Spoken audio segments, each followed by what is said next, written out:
2025 онд ингээд шинэ бичлэгээрээ та хэдгээ уулзж байгаадаа баяртай байна. Тэгээд шинэ бичлэгтэй шинэ камертай болсон байна, шинэ микрофонтой болсон байна. Тэгээд бас юм чихвч зүүцсэн байна. Яагаад чи мэдэхгүй, яагаад гэвэл миний үс аимшиг юм байгаа болохоор энэ чихвчийг зүүцсэн юм аа. Тэгээд битээ тоогоорой. Би буруу явчлаа. Би андуурчлаа. Оо. Хотны хөт хөгжөлтэй хөгжим дундуур Шинэ оныхоо бичлэгийг ямар сэдвээр эхлүүлж байгаа вэ гэхээр 10 жилийн хүүхдүүдэд хэрэгтэй байж магадгүй гэсэн үднээс дэлхийн ер нь хамгийн өндөр цалинтай 10 мэргэжлийг хэдүүлээ судалж үзье гэж бодсон. Их сургуулийнхаа өсөлтүүдийг гаргаад аппликейшн хийгээ явж байгаа. Зарим нь айгүй бол аль хэдийн сургуультай тэнцээгөө гэдэг мэдээг авцсан байж магадгүй. Тэгээ мэргэжилт нь ер нь яг мэргэжил сонгох чинь тусалж магадгүй гэдэг үднээс ийм бичлэгийг хиймээр санагдсан. За хамгийн одоо доор нь буюу 10 дугаарт нь санхүүгийн шинжээч буюу financial analyst гэдэг мэргэжил байна. За тэгээ энэ мэргэжлийг одоо хийдэг хүмүүс нь яг юу хийдэг юм бэ гэдэг би та нарт тайлбарлая заяа. За тэгэнгүүт санхүүгийн шинжээч нь бизнесийн шийдвэр гаргахад туслах үүрэгтэй мэргэжилтэй юм а гэж байгаа байхгүй. За тэгээд дундаж цалингийн ярих юм бол хамгийн чухал зүйлийг хэлэх юм бол жил болгоны цалин нь ойролцоогоор 70 мянгаас 120 мянган долларын хооронд хэлбэлцдэг заяа. Тэгсэн энэ юу гэсэн үг юм бэ гэхээр сард ойролцоогоор бараг 5-аас 10 мянган долларын цалин авдаг гэсэн үг. Oh my god. That's a lot, man. Тэгээ санхүүгийн шинжээчийн хариуцдаг за үндсэн үүрэг нь заяа. Яг ямар үүрэгтэй юм бэ гэдэг юм бол за ингээд жоохон дурдах юм бол санхүүгийн тайлан гаргана, зах зээлийн чиг хандлага, тэгээд эдийн засгийн нөхцөл байдлыг судалж ирээдүйн гүйцэтгэлийг өөрчлөлт хаамлах гэж байгаа юм заяа. Тэгснээр хөрөнгө оруулалтын боломжуудыг үнэлж зөвлөмж өгөх гэсэн байна. Төсөв зардлын удирдлагын талаар дэлгэрэнгүй тайлан танилцуулга бэлтгэх, байгууллагын санхүүг хянах. Ерөнхийдөө бол яг ингээд байгууллагын санхүүгийн эрүүл мэндийг хариуцсан л гэсэн утгатай юм шиг л байна. Миний ойлгож байгаагаар болвол за тэгээд яг санхүүгийн шинжээч одоо ийм мэргэжлээ болохын тулд тавигддаг үндсэн шаардлага нь юу юм бэ гэж судалж үзсэн заяа. Тэгсэн чинь санхүү нэгтлэн бодох бүртгэл эдийн засаг бизнесийн удирдлага зэрэг холбогдох чиглэлээр бакалаврын зэрэгтэй байх гэж байгаа. Яг ч гэсэн ийм чиглэлээр их сургууль төгссөн байх хэрэгтэй гэсэн үг. Тэгснээр санхүүгийн програм хангамж хэрэгслүүдийг ашиглах чадвартай байх. За магадгүй тэгэл Excel юу гэдэг чинь тиймэрхүү програмуудыг заавал чадах хэрэгтэй юм шиг байна. За тэгээд санхүүгийн тайлан зах зээлийн чиг хандлагыг шинжлэх чадвартай байх гэж байна. Оо. За тэнгуүтээ яг ийм мэргэжилтэй болохын тулд заяа ингээд чи CV-г өгөх ажилд хөсөл өгнө шүү дээ. Тэнгүүд тэнцээ чамаас өөр магадгүй 100 200 мянган хүн ингээд хөсөл өгжээж болно. Тэнгүүд тэр хүмүүс донд чамайг ялгаруулж гаргаж харуулж ингээд юу гэдэг илүү давуу талтай болох ур чадварууд гэсэн чинь Excel-ийн бүр өндөр түвшний мэдлэгтэй байх гэж байгаа юм. Тэгснээр бас нэг ийм сертификат байд юм шиг байгаа юм. CFA буюу Chartered Financial Analyst гэх тийм сертификат гаргад юм байна. Хэрвээ тийм сертификаттай болвол ерөнхийдөө чи ажилд ингээд за 1000 хүн хүсэлт өглөө гэхэд тэр дундаас чи ингээд ялгарч гарч ирэх боломжтой гэсэн үг. За тэнгуүтээ бас FINRA гэдэг бас тийм financial сертификат байд юм байна. Бас давуу талтай болгодог FINRA гэдэг тийм яг юу гэж мэдэхгүй гэхдээ тийм байд юм байна. Тэгээ санхүү хөрөнгө оруулалтын банкны салбарт ажилласан туршлагатай бол давуу тал болно гэж байгаа байхгүй. За энэ бол угаасаа ойлгомжтой л да. Гэхдээ зүгээр энэ лист тунд нь байсан болохоор би хэлж байгаа шүү дээ. Харилцааны болон танилцуулга хийх ур чадвартай байх.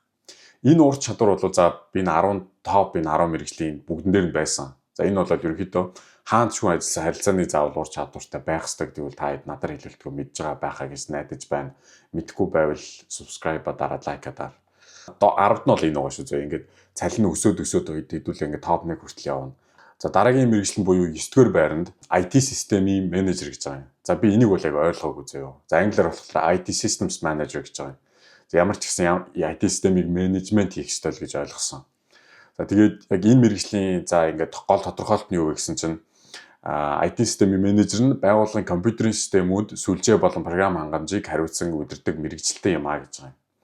Тэгээд эдгээр хүмүүс нь байгууллагын IT дэд бүтцийг удирдах системийн хэвийн ажиллуулахад анхаардаг гэж байгаа юм. Тэгэхээр бас яг ингээд хэрэгтэй ингээд аюул чухал мэргэжил байгаа байхгүй тий ямар ч байгууллагад. Тэгээд яг цалингийн хувьд ярих юм бол дундаж цалин жилийн 90-с 140 мянган доллар буюу сард 7-оос 11 мянган долларын хооронд хэлбэлцдэг тийм долларын цалинтай. Нэг зүйл хэлхээ мартсан байна. Яг энэ цалингууд нь ерөнхийдөө Азийн орнуудын дунджийг авсан шүү. Европ, Америкийг аваагүй. Тэг ингээд энэ мэргэжлийн үндсэн үүрэг гэх юм бол заяа. IT төслүүдийг удирдах бизнесийн зорилготой нийцүүлэх гэж байгаа юм. Системийн бүрэн бүтэн байдлыг хангах, байгууллагын компьютерийн системүүдийн найдвартай аюулгүй байцаагыг хангах гэж байгаа юм. Техникийн багийг удирдах гэж байгаа юм. IT хөгжүүлэгч болон бусад мэргэжлүүдийн ажлыг хуваарлах, удирдах, шинэ технологи нэвтрүүлэх гэж байгаа юм. Тэгээ аюулгүй байдлыг хангах гэж байгаа юм. Системийн аюулгүй байдлыг хангах өгүүлбэрийг дотоод гадаад хадгалагаас хамгаалах гэж байгаа юм. Энэ бол аюул чухал баха. Ерөнхийдөө одоо ингээд техник технологи хөгжиж байгаа дээр ерөнхийдөө маш олон том байгууллагууд аюул халдлагад өртөж байгаа. Тэгээд дээрээс нь зүгээр энгийн одоо ард иргэж гэсэн аюул халдлагад өртөж байгаа. Яагаад би энийг мэдж байгаа гэхлээр би өөрөө банкнд ажилладаг. Манай банкнд маш олон хөгшин настай хүмүүс өдөр болгон ийм халдлагад өртдөг. Одоо ийм мэргэжлтэй болохын тулд тавигддаг үндсэн шаардлага нь юу юм бэ гэхлээр мэдээж компьютерийн шинжилгээ ухаан, тэгээ мэдээллийн технологи эсвэл холбогдох чиглэлээр бакалаврын зэрэгтэй байх гэж байгаа юм. За яг тэгсэн их сургууль төгссөн байх ёстой юм шиг юм зөө. Гэхдээ зарим тохиолдолд болохоор за сургууль төгсөөгүй ч гэсэн өөрөө сураад ингээд явдаг хүмүүс байд юм байлээ. Тэр хүмүүс дэлгэхэд бол баяр үргээ та нар амар. Do me a favor, please. Get out of here. Get out of here, man. I'm saying. За тэгээд зарим тохиолдолд болохоор магистрийн зэрэг шаарддаг гэж байгаа зөө. Яг шаарддаг гэж байгаа зөө яг энэ мэргэжилтээр. Тэгээд бас нэг юм айгу сонин үг гарч ирсэн. Би нэг ойлгоогүй гэхдээ та нарт уншаад өгч чинь. Мэдээллийн системийн архитектур аюулгүй байдлын талаар өндөр мэдлэгтэй байх гэж байгаа юм. Энэ яг юу гэсэн үг юм бэ? Хэлж өгөх хүн байна уу? Хэлж өгөх хүн байвал доор комент бичээд өгөөч. Мэдээллийн системийн архитектур гэдэг нь юу гэсэн вэ? Би яг энийг ойлгоогүй. Get out of here, man. I'm saying. Тэнгүүдээ баг удирдах ур чадвартай байх хэрэгтэй гэж байгаа. Угаасаа менежер болгонд угаасаа багийг удирдах ч тэр бол ойлгомжтой. Тэгээд багийг удирдах ур чадвартай биш бол менежер болж чадахгүй байна гэсэн үг. За яадаг гэсэн мэргэжлийн нарийн ширийг мэдгүй ч гэсэн зүгээр шаардлагууд нэг ингээд үндсэн шаардлагууд нь бол идэр шүү заяа. Тэнгүүдээ давуу талтай болгох ур чадварууд гэж байгаа юм заяа. IT менежментийн туршлагатай байх. Энэ бол basic. Тэнгүүтээ бас нэг сертификат өгд юм байна заяа. Яг энэ мэргэжилтээр ингээд зориулаад PMP гэдэг нэртэй Project Management Professional гэдэг нэртэй тийм сертификаттай байх юм бол та ингээд олон хүмүүсээс ялгарч зарж ирэх боломжтой. Тэнгүүтээ бас тийм тусгай сертификат байд юм байна. CISM буюу Certified Information Security Manager гэж байгаа юм. Тэгээд ийм сертификаттай бол та энэ ингээд ажилд аппликейшн өгөхөд таныг магадгүй төрүүлээд шууд ярьсганд дуудах байхаа. Оо. 8-нд програм хангамжийн менежер гинэ. За програм хангамж гэдэг юу бол за мэдээд байгаа маа хөрх юм зайлвал. Software engineer. Яг үндсэн яг ингээ хийдэг одоо энэ мэргэжлийг тодорхойлъё гэх юм бол л шүү дээ. Програм хангамжийн менежер нь өөрөө ингээд нэг програм хөгжүүлдэг заяа. Тэгээд тестлдэг. Тэгснэ загварлах үүрэгтэй одоо тийм мэргэжлтэй юм аа л да. Одоо програмыг хөгжүүлээд тестлээд ингээ загварладаг. Бас айгуу чухал үүрэгтэй ингээ чухал мэргэжил шиг сонсогдож байна. It's you know not easy. Тэгээ энэ мэргэжил нь өндөр эрэлттэй байгаа гэж байна. Энийг үгүйсээ надад хэлэлтийг та нар мэдж л байгаа хэрэг. Тэнгүүтээ энэ хүмүүсийн дундад цалин гэсэн чинь за жилийн 800,000-аас 150,000 долларын цалинтай. Пүү short with me. Тэнгүүтээ энэ яг ингээд сараар тооцох юм бол за нэг ойролцоогоор нэг зам 6,600-аас 12,500,000 долларын цалин сар болгон авдаг гэсэн. За тэнгүүтээ програм хангамжийн инженерийн заяа хариуцдаг үндсэн үүрэг одоо үндсэн юу хийд юм бэ? Өдөр болго юу хийд гэсэн чинь код бичих гэж байгаа юм. Код бичдэг, програм тест хийдэг гэж байна. Тэгвэл програм хөгжүүлэлтийн явцад төслийн гишүүдтэй хамтран ажиллах гэж байна. Тэгээ шинэ технологи байнга судалж өөрсдөө ур чадварыг байнга ингээд сайжруулахад анхаарах хэрэгтэй гэж байна. Тэгвэл програм гаргасны дараа техникийн дэмжлэг үзүүлэх гэж байна. Тэгээд ийм үндсэн үүрэгтэй. Тэгээд миний жилийн цалин сар болго авдаг айхтар хүмүүс юм аа. Одоо програм хангамжийн инженер болоход тавигддаг үндсэн шаардлага нь гэж байна заяа. Ийм мэргэжилттэй байхад бол одоо юу чаддаг байх хэрэгтэй вэ гэсэн чинь компьютерийн шинжилгээ ухаан эсвэл бол програм хангамжийн инженерчлэлийн бакалаврын зэрэгтэй байх гэж байна. Заас нэг их сургууль төгссөн байх хэрэгтэй юм шиг байна. Эсвэл бол энэ дээр зөө кодын одоо ямар нэгэн код бичих сургалтанд суусан байсан ч болно гэж байгаа байхгүй. Заавал их сургууль төгссөн байх шаардлагагүй. Тэнгүүтээ энэ бол магадгүй бас ойлгомжтой л хальтаа. Гэхдээ Python, Java, C++, SQL зэрэг одоо програмчлалын хэлнүүдийг мэддэг байх шаардлагатай гэж байна. Програм хангамжийн архитектор нөгөө өгчин дахиад ороод ирлээ миний мэдэхгүй байгаа. Програм хангамжийн архитектор өгөгдлийн бүтэц алгоритм системийн дизайны мэдлэгтэй байх гэж байгаа юм. За ингээд архитектор гэдэг үгийг ингээд бодонгууд ингээд барилга байгууламжийг босгоод ингээд нөө суур зураг мургийн гаргадаг тийм гэж бодоод байгаа шүү дээ. За ингээд тэрэн дээр ингээд бодож үзэх юм бол ингээд програмыг гаргаад тэгээд гол ингээд суур юмнууд нь юу вэ гэдгийг ингээд мэдэх хэрэгтэй юм шиг байгаа юм. What? За тэгээд давуу талтай болох ур чадварууд нь заяа. дадлага хийж үзсэн байх гэж байгаа юм. Заавал дадлага хийсэн байх хэрэгтэй. Тийм бол таныг ингээд шууд ингээд ажил айгу хурдан авна. Тэнгүүтээ мэрэгжлийн айгу болон сертификаттай байх юм бол бас ингээд давуу тал болд юм байна. Зөө. Тэгээ тэр мэрэгжлийн би яг ингээд гараа ингээд амар савчаад байгаа юм. За жишээлх юм бол зөө ямар сертификат вэ гэсэн чинь AWS Certified Developer гэнэ. Team сертификат байх юм бол тань давуу тал болно. За тэнгүүтээ Microsoft Certified Solutions Developer гэдэг нэртэй бас тийм сертификат байт юм байна. Тэгээ ийм сертификаттай болох юм бол та ингээд ийм өрсөлдөөн дунд ингээд илүү чадварлаг гэдэг ингээд харуулах боломжтой гэсэн үг. AI тэг ингээд технологи ерөөд бол дэлхийг ингээд донслогож шүү дээ. Ингээд бүх шин технологи ингээд өдөр болгон шинээр гарч ирж байна. 2025 онд нисдэг машинтай болно гэж би боддог байсан болох ч байх удахгүй. За тэгээд дараагийнх нь 7 дугаар байранд ямар мэргэжил вэ? Мэдээллийн шинжээч буюу data scientist. Тэгээд мэдээллийн шинжээч нь юу хийдэм бэ гэхлээрээ нарийн төвөгтэй мэдээллийг шинжилж бизнесийн шийдвэр гаргахад туслах мэдээлэл гаргаж авах үүрэгтэй гинэ. Үүндээ статистик, machine learning, өгөгдлийн боловсруулалтын арга техникийг ашиглан датаг тайлбарлаж дүн шинжилгээ хийдэг гэж байгаа юм. 10 үг бисээ хэлэх шиг боллоо. Тэрнийхээ би хоёрын л ойлголоо. Тэгээд дундаж цалин нь болохоор зөө 120 мянгаас 160 мянган долларыг жил болгон авдаг. Жилийн цалин шүү дээ. Тэгэд энэ ойролцоогоор зөө 10-аас 13 мянган долларыг цалинг одоо сар болгон авдаг гэсэн үг. За тэгээ мэдээллийн шинжээчийн хариуцдаг зөв үндсэн үүрэг нь яг энэ хүн одоо яг ийм мэрэгчлээ би болох юм бол эсвэл та болох юм бол ингээд өдөр болгоны чинь одоо ингээд хийх зүйл юу вэ гэх юм бол зөө айгүй их датанаас хэрэгтэй өгөгдлийг цуглуулах гэж байгаа юм. Таны айгүй их датанаас ингээд зөвхөн хэрэгтэй мэдээллүүдийг олж аваад ингээд сортлох, ашиглах боломжтой гол өгөгдлийг гаргаж ирэх. Тэгээ алгоритмуудыг ашиглах.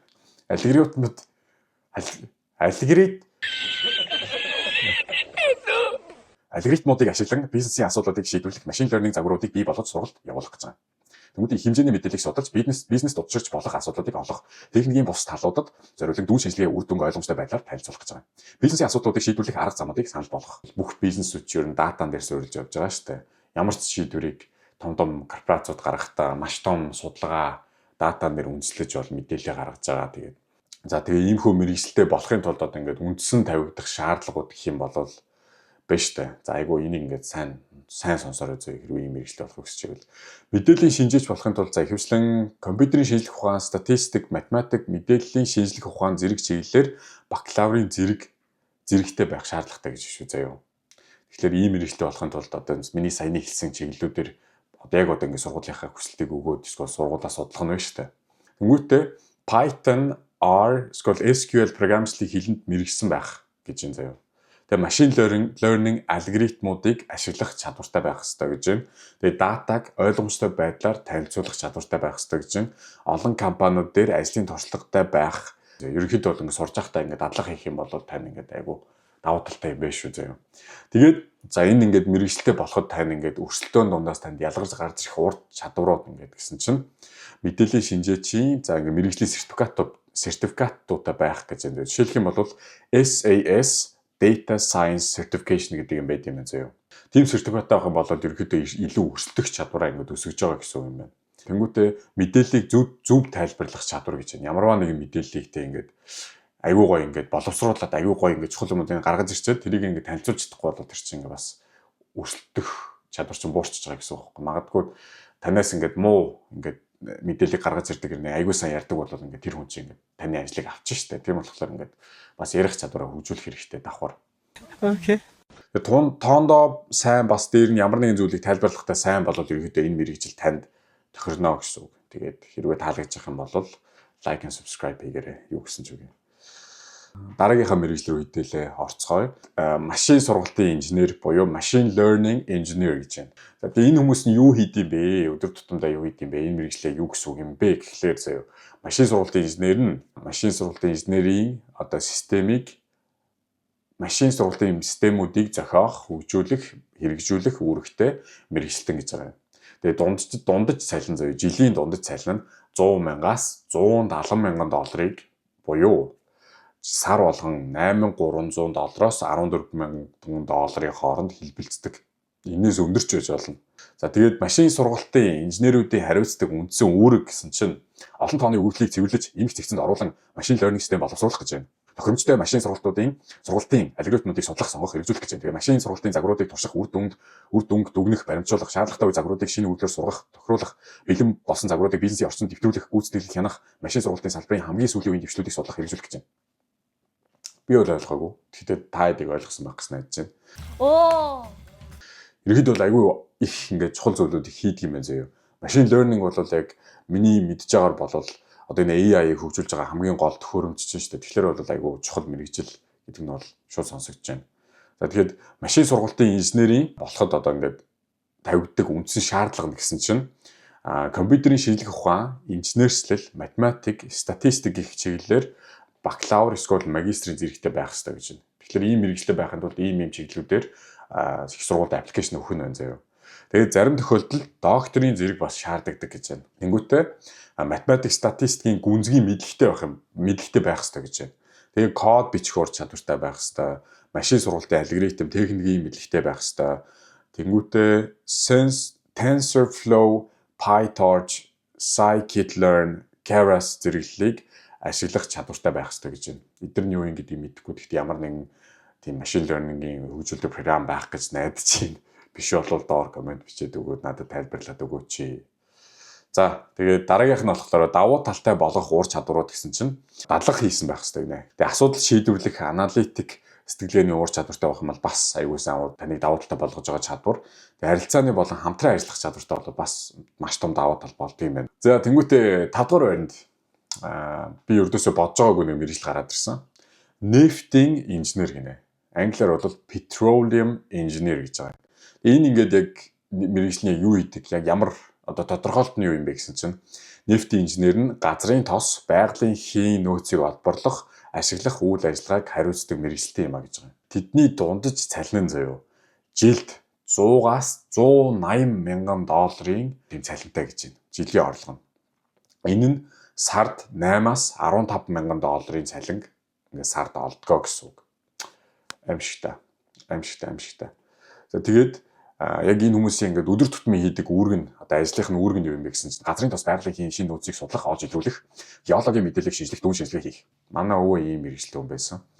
Өрөмтлөг олборлтын үйл ажиллагааг төлөвлөх, хянах, газрын тос хийг олборлох, тоног төхөөрөмж системийг суйрлуулах, олборлтын үр ашгийг дээшлүүлэх, шинэ арга технологи боловсруулах, техникийн тайлан танилцуулга бэлтгэх, байгаль орчны болон аюулгүй ажиллагааны дүрм журмыг мөрдөж ажиллахаа гэж. Юу гэсэн үг юм бэ? Жилд одоо 100 мянгаас 180 мянган доллар энэ цалинтай гэдэг чинь. Амар шүү дээ. Нефтийн инженер болоход за ингээд яг ийм мэргэжлээ болохын тулд ингээд шаардлагатай тавигддаг шаардлагууд нь юу юм бэ гэсэн чинь нефтийн инженерчлэл, механик инженерчлэл, химийн инженерчлэл эсвэл ойролцоо чиглэлээр бакалаврын зэрэгтэй байх гэж байна. Тэнгүүтээ нефт олборлох, техник, арга барилын талаар гүнзгий мэдлэгтэй байх, математик шинжилгээний болон асуудал шийдвэрлэх чадвартай байх, компьютер загварчлал судалгаа шинжилгээ хийх чадвартай байх гэж байна. Тэгээд давуу талтай болгох заяа. Тийм ур чадварууд гэх юм бол инженерчлэлийн програм хангамжаар ажиллах туршлагатай байх, нефт олборлох технологиудыг мэдэх, тэнгуүтээ мэргэжлийн инженерийн PE лицензтэй байх гэнэ. Тийм лицензтэй байх юм бол та энэ ажил ингээд аюул олон хүмүүсээс ингээд ялгарч гарч ирж тэр ажлынхаа боломжтой гэсэн үг. Дор хаяж тэгээд 4 жилийн ажлын туршлагатай байх шаардлагатай гинэ.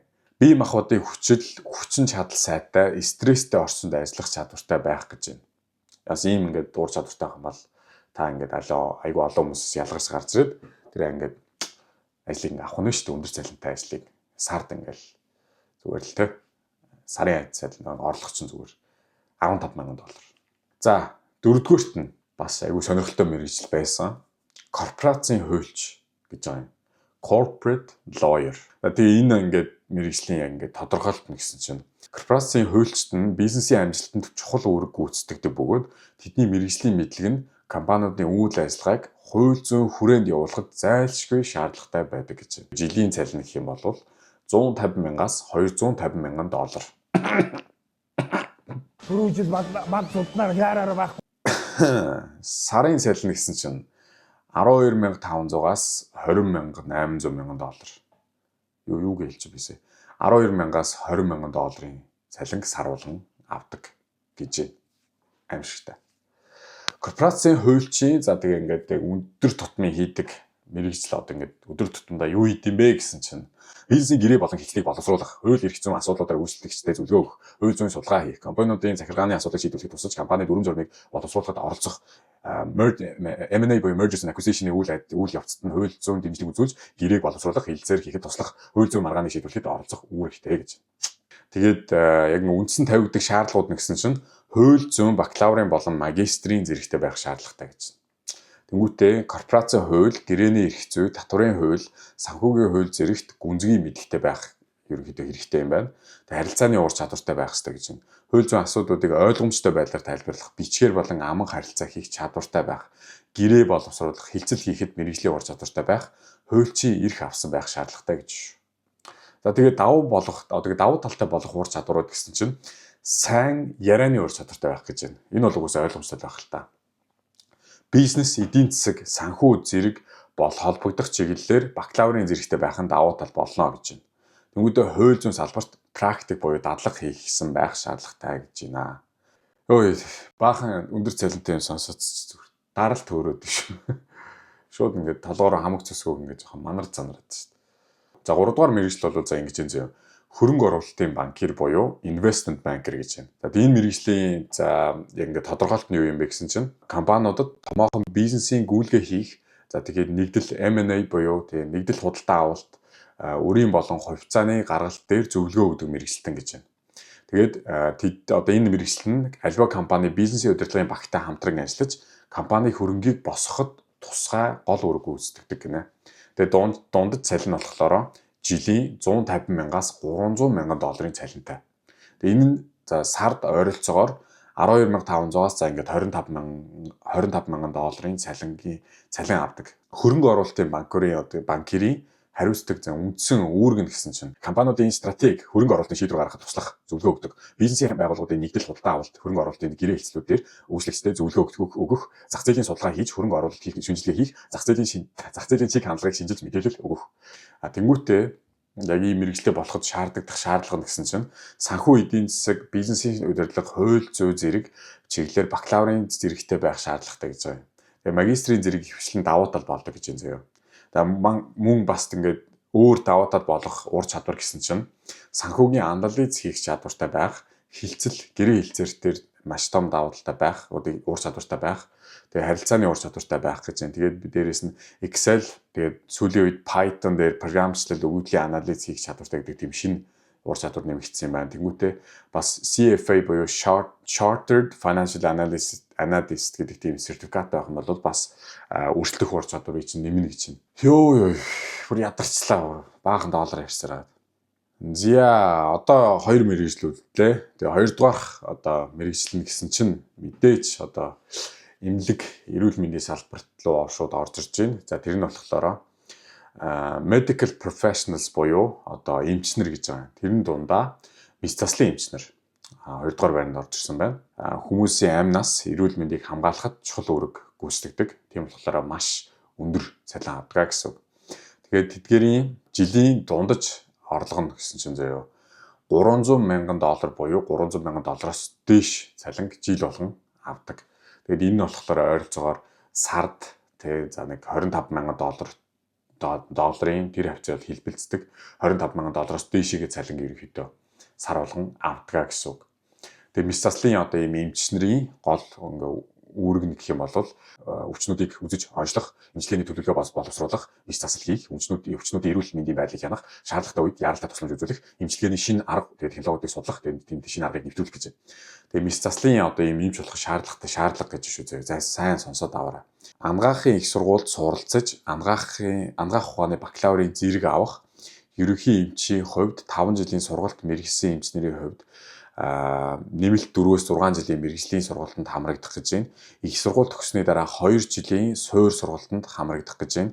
Нэмэлт практик туршлага хоригдлуулах, эмчийн мэргэжлийн зөвшөөрөл авахын тулд улсын шалгалт өгөх, тухайн улсын эрүүл мэндийн байгууллагаас олгосон лицензтэй байх, мэргэжлийн ур чадвараа байнга дэвшлүүлж шинэ технологи мэдлэгийг эзэмших гэж байна. Тэгээд яг энэ мэргэжилтэд болоход яг ажилтай болоход таныг давуу талтай болох ур чадварууд гэсэн чинь гарын наривчилсан хөдөлгөөний мэдрэмжтэй байх гэж байна. Одоо тийм мэдрэмжтэй бол та ур чадвар тийм илүү давуу талтай байна гэсэн.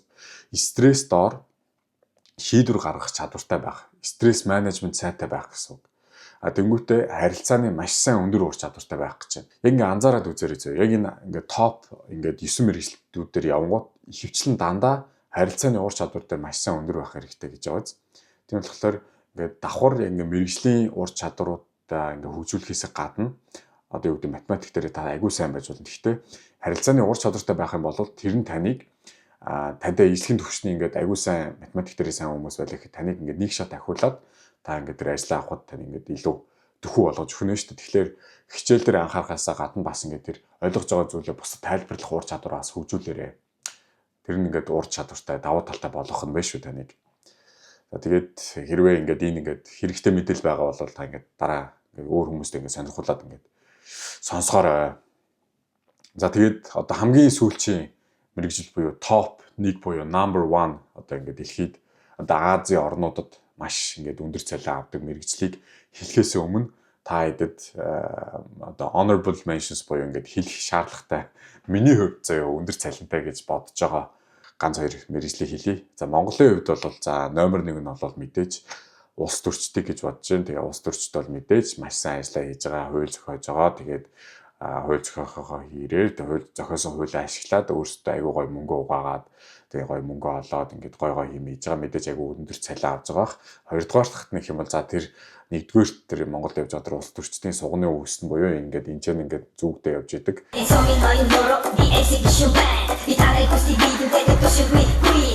Тэр хүмүүс нь байх цүнх хөрөгчд гэж бас нэрлэдэг юм байлээ. Тийм хүмүүс бас ингээд айгүй сайн ингээд юм хийхгүй байгаа нь айгүй их мөнгөийг ингээд олж чаддаг ингээд. Ингээд жилийн орлого нь магадгүй айгүй ингээд энэ хүмүүсээс илүү амар байгаах гэж би бол итгэдэг. За тэгээд Азийн орнуудад за ингээд цалингаараа тэргүүлдэг мэргэжил юу юм бэ гэсэн чинь гүйцэтгэх захирал буюу CEO гэж байна. Компани амжилт өрсөлдөх ур чадварт шууд нөлөөлдөг өндөр албан тушаалтан гэж байна. Тэдний шийдвэр нь компани ирээдүйд чухал нөлөөтэй байдаг тул энэ албан тушаал нь бизнесийн ертөнцид хамгийн чухал байр суурь эзэлдэг. Тэгээд дундад цалингийн хувьд жилд 300 мянгаас 500 мянган долларыг авдаг гэж байна. Тэрнээс өндөрч байж болно. Тэнгүүдээ сарын орлого нэг юм бол за нэг 25 мянгаас 41 мянган долларын хооронд ингээ хэлбэлцдэг. Тэрнээс өндөрч бас байх боломжтой. За ингээд гол үндсэн үүрэг нь юу вэ гэсэн чинь компани бүх үйл ажиллагаа болон бизнесийн үйл явцыг хянах, компани урт хугацааны стратеги зорилтуудыг боловсруулах, удирдлагын багийн удирдан чиглүүлэх, ажилтнуудын дунд урам зориг өгөх, компани санхүүгийн байдал хөрөнгө оруулалтын шийдвэрүүдийг хянах, хөрөнгө оруулагчид, түншүүд болон бусад сонирхогч талуудтай харилцах, зах зээл шинэ боломжуудыг хайж компанийн өсөлтийг дэмжих гэж байна. За тэнгуүтээ яг ийм мэргэжлээ болоход үндсэн тавигдах шаардлага нь гэсэн чинь санхүү, эдийн засаг, бизнесийн удирдлага, хууль зүйн гэх мэт чиглэлээр бакалаврын зэрэгтэй байх шаардлагатай гэж байна. Тэгээд давуу тал болох ур чадварууд гэсэн чинь харилцааны болон нийтийн ярианы ур чадвартай байх, шийдвэр гаргахын тулд нарийн шинжилгээний чадвартай байх буюу рационал сэтгэлгээний ур чадвартай байх гэж байна.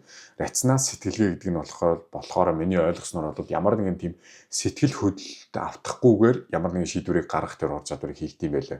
Тэгээ бизнесийн салбарт удирдлагын түвшинд ажилласан туршлагатай байх, тэгээд тухайн бизнесийн салбарын онцлогийг мэдлэгтэй байх, тэгээд магистрийн зэрэг хөгжлөн бас давуу тал болтгоо гэж байна. Тэгээ өөрт бас ингээд хэрэгтэй давуу тал болдог зүйл одоо миний энэ хэлээгүй ямар нэгэн тийм давуу талтай зүйлүүд их юм бол та хэд доор комент бичээрэй. Та хэрвээ CEO бол надад мессеж надад мөнгө явуулаач. Not easy.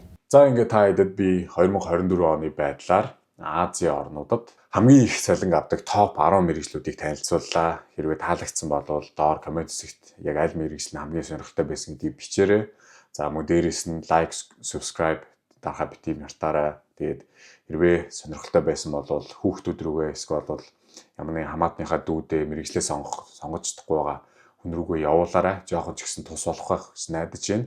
Яг ямар сургуульд аппликейшн өгөхөө мэдэхгүй байгаа бол ээж автаагаасаа ярилцаад эсвэл нэг найз охтойгоо ярилцаад эсвэл өөрийнхөө яг дотоод түнээ сонсоод сонголтоо хийгээрэй. Тэгээд чиний сонголт чиний сонголт яг явж хамгийн зөв нь гэдэг шүү. Тэгээ бас ээж аваачийн үгнүүд бас хэрэг болно шүү. Тэгээд сайн сонсороо ээж аваахаа үгийг ингээд энэ хүртэл бичлэгээ үзсэнд баярлалаа.